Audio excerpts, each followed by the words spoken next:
আজ থেকে শুরু হচ্ছে preventive oral cholera vaccination campaign 2026 এর প্রথম দফা টিকা কার্যক্রম।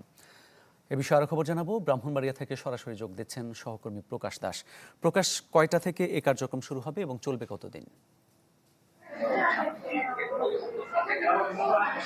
জি মামুন, আপনি যেমনটা জানেন যে আজ দেশের 14টি ঝুঁকিপূর্ণ উপজেলায় একযোগে কলেরার যে টিকাদান ক্যাম্পেইন রয়েছে সেটি শুরু হয়েছে। আজ সকাল 10টার দিকে ব্রাহ্মণবাড়িয়া সদর হাসপাতালের যে টিকাদান কেন্দ্র রয়েছে সেখানে এই ক্যাম্পেইনের উদ্বোধন করেছেন স্থানীয় সংসদ সদস্য ইঞ্জিনিয়ার খালেদ হোসেন মাহমুদ শ্যামল এবং সে সময় কিন্তু চট্টগ্রাম স্বাস্থ্য বিভাগের পরিচালক ফজলে রাব্বি এবং সিভিল সার্জন নোমান মিয়া উপস্থিত ছিলেন।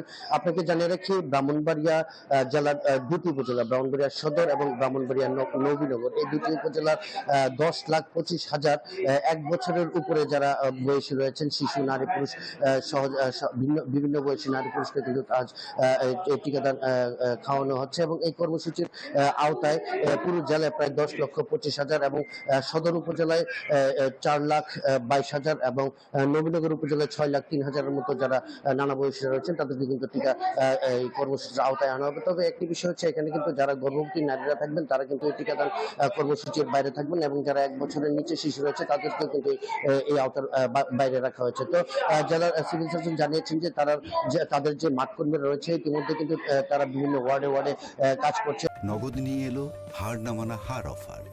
সর্বনিম্ন 10,000 টাকা রেমিটেন্স নগদে পাঠালে থাকছে স্বর্ণের হার জেতার সুযোগ। পাশাপাশি যে টিকাদান কেন্দ্রগুলো রয়েছে সেখানে কিন্তু টিকা কার্যক্রম চলছে। আপনি নিশ্চয়ই দেখতে পাচ্ছেন যে এখানে সাধারণ মানুষ যারা এসেছেন তারা কিন্তু অনেকটা স্বতঃস্ফূর্ত ভাবে এই টিকা কার্যক্রমে অংশ নিয়েছেন। তো যারা মাঠকর্মীরা রয়েছে, বিশেষ করে ব্রাহ্মণবাড়িয়া সদর উপজেলার 33টি ওয়ার্ডে এবং নবীনগর উপজেলার 60টি ওয়ার্ডে এই যারা মাঠকর্মী রয়েছে তারা কিন্তু ঘুরে ঘুরে বা বিভিন্ন বাসা বাড়িতে গিয়ে এই টিকাদান কর্মসূচিটি কিন্তু সম্পন্ন করবেন। তো জেলার সিভিল সার্জন জানিয়েছেন যে তারা কিন্তু সুস্বাস্থ্য নিশ্চিতে যে টিকাদান ক্যাম্পেইন কর্মসূচি সরকারের হাতে নেওয়া হচ্ছে সেটি সফলে কিন্তু তারা কাজ করে যাচ্ছেন। মামুন, ধন্যবাদ আপনাকে।